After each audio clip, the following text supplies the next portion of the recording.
88 올림픽과 평양 축전이 서로 다른 곳에서 준비되던 시간, 꿈에서만 간혹 들을 수 있던 그 음률이 라디오를 타고 흘러나오기 시작했습니다. FM 방송 채널을 타고 깊은 밤 심야 음악 방송으로 들려오던 놓쳐진 그 음률들. 눈을 감고 듣거나 창밖으로 보이는 밤하늘을 보면서 꿈을 꾸었습니다. 10여 년이 흘러 그 교향악을 연주해주던 사람들을 서울에서 만났습니다. 난생 처음 음악회 표를 사서 그들을 만나려 달려갔습니다. 지휘자와 사회자는 너무도 감격스럽게 인사를 나누고 사람들은 몇 번이고 박수를 쳤습니다. 잊을 적 이혼의 공간이 인간 세상으로 들어온 듯 착각할 정도였습니다. 세월이 흘러 우연히 집안에 작은 악기 하나가 생겼습니다. 조심스레 그것을 입에다 가져다 대어 보았습니다. 불기보다는 부는 신용을 한번 해보려던 참이었습니다. 헌데 소리가 들렸습니다. 20여 년 전 FM을 통해 듣던 그 제목도 알 수 없던 교향악이. 깜짝 놀라서 악기를 입에서 떼었습니다. 음률은 손에 쥐어진 악기 안에서 들리는 듯 했습니다. 악기를 귀에 가져갔습니다. 그리고 포근한 관의 표피를 통해 흐르는 그 음률에 살포시 눈을 감았습니다. 얼마가 지난 후에야 그 악기 속엔 그날 서초동에서 저 멀리 보았던 그 악기 주자의 마음이 그리움으로 떠다닌다는 것을 알았습니다. 그날의 만남이 그리워질 때면 불 줄도 모르는 그 악기를 꺼냅니다. 그리고 조심스레 귀에 가져다 댑니다. 그의 아름다운 연주가 어김없이 관을 타고 전해져 옵니다.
별들이 반짝거림은 스스로의 빛을 바람에서가 아니라 서로가 주고받는 반사를 통해 빛납니다.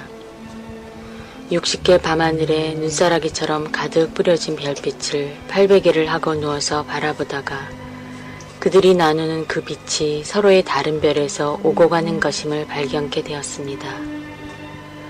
모두들 잠든 이 시간에도 그리운 생명들끼리 굴절각과 반사각을 이용해서 서로 빛으로 편지를 나누고 있어서 이 밤하늘이 이렇게 반짝거림을. 거울을 들고 나가 목동자리 알파별 중 1등성인 아르크투루스에서 오는 빛을 받았습니다. 빛은 마치 모르스 부어처럼 오다가 다시 상형 문자처럼 한글 닷소리 글자를 새겨주기도 합니다. 몇 년이 지난 후에야 나는 별빛을 통해서 전해오는 편지를 읽을 수 있었습니다. 보고 싶어. 너무 슬퍼하지 마. 행복하지? 높새 바람이 따스해. 등등. 그리고 1년이 더 지난 후 나도 글씨를 적어서 그들에게 띄워줄 수 있었습니다. 뒤지에 올랐어. 샘질이 예뻐서. 같은 그쪽 말도 익숙해지고.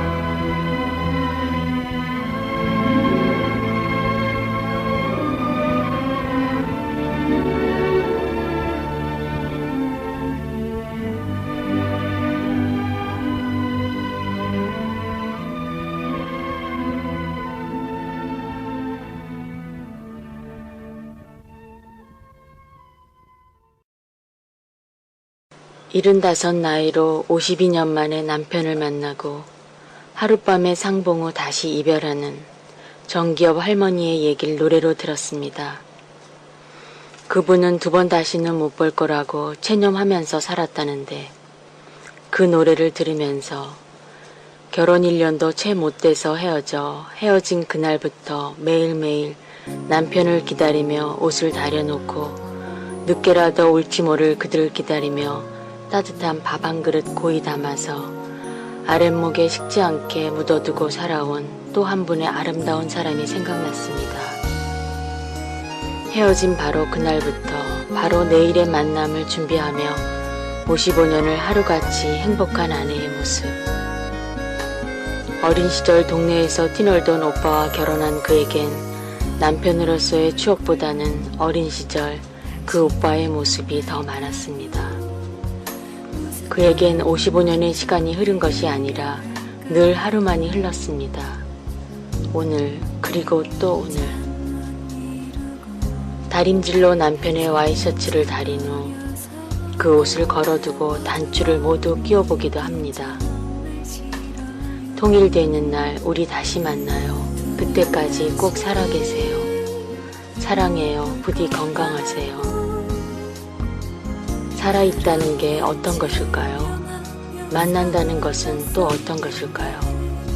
이미 그는 오늘도 어제처럼 만나고 있는데 그 만남의 아름다움이 부러웠습니다.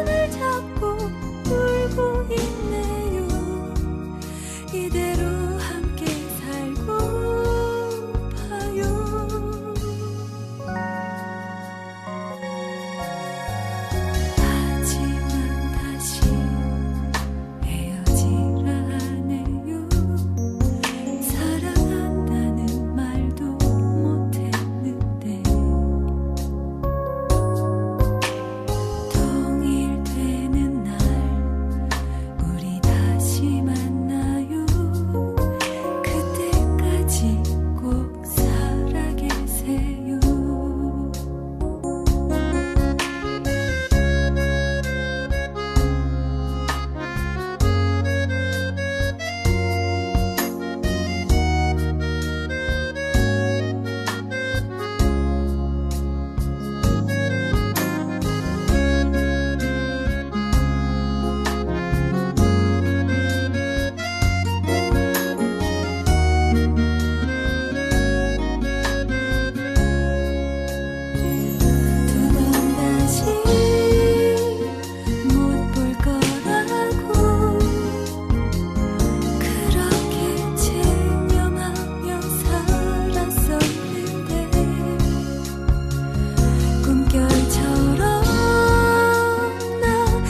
주문진 밤바다 다리 위에서 차가운 늦가을 밤바다의 파도소리와 저 멀리 반짝이는 불빛들과 북녘으로 이어지는 동해바다를 보면서도 보지 못했던 그 수많은 종이배와 그들의 길을 비춰주는 크고 작은 둥대 불빛들을 꿈에서야 볼 수 있었습니다.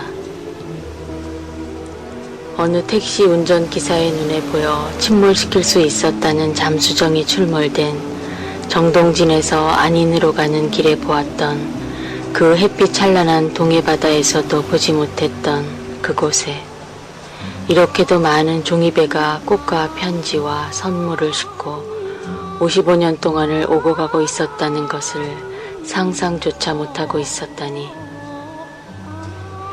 무건의 수행자들은 하얀 사각종이와 예쁜색 종이를 발견하면 그 종이를 한 장으로 혹은 여러 장을 폭에 붙여서 크고 작은 사각지를 만들고 그 종이를 접어서 종이배를 만듭니다.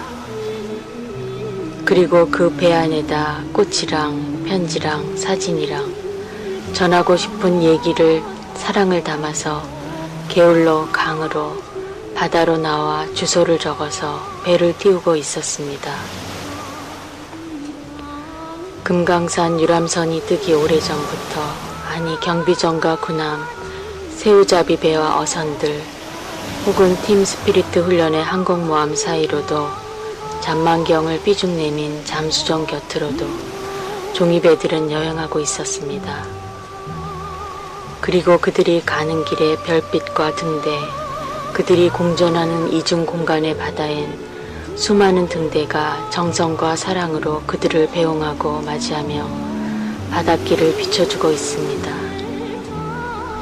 누가 제일 먼저 그렇게 가르쳐 주었는지는 알 수 없지만 어린 시절 학교에 들어가면 미술 시간에 왜 제일 먼저 종이배 접는 법을 배워주는지 그 이유를 알게 되었습니다.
하얗게 빨래를 해서 하늘에 널면 바람이 다가와서 그 몸의 습기를 가져가면서 자신의 입내음과 향기를 남겨주고 갑니다.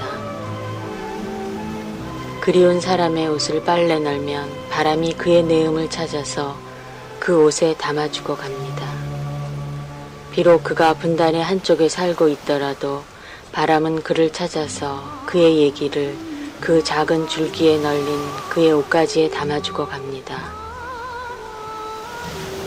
바람 부는 날, 오늘도 해도 없는 밤하늘에 그는 보고픈 이들의 옷가지를 빨래 넣습니다. 이윽고 바람이 다가와서 그곳의 얘기를 전해주고 빨래에 담은 얘기를 전해봤습니다. 바람에 나부끼는 하얀 빨래들의 움직임, 그 속에 떠나온 곳, 지금은 가지 못하는 곳에 서로 나뉘어 살고 있는 사람들의 고운 밀서가 있습니다.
넘나들면